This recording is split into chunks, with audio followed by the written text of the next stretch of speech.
Igagalang ng Philippine National Police o PNP ang desisyon ni Vice President Sara Duterte na huwag tanggapin ang bagong security personnel mula sa kanila.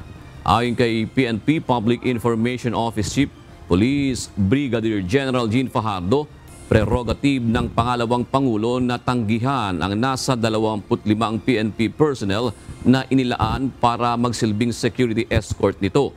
Sinabi ni Brigadier General Fajardo na ibabalik na lamang sa kanilang mother unit ang mga PNP personnel at maaaring mabigyan ng bagong assignment.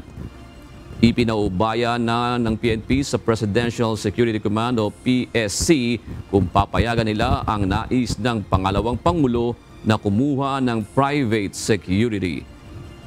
Ikinalungkot naman ng PNP ang sinabi ni VP Duterte na wala siyang tiwala sa PNP at AFP, pero giniit ni Fajardo na nananatili silang nakapokus sa kanilang mandato at isa dito ang magbigay seguridad sa kanilang mga protectees.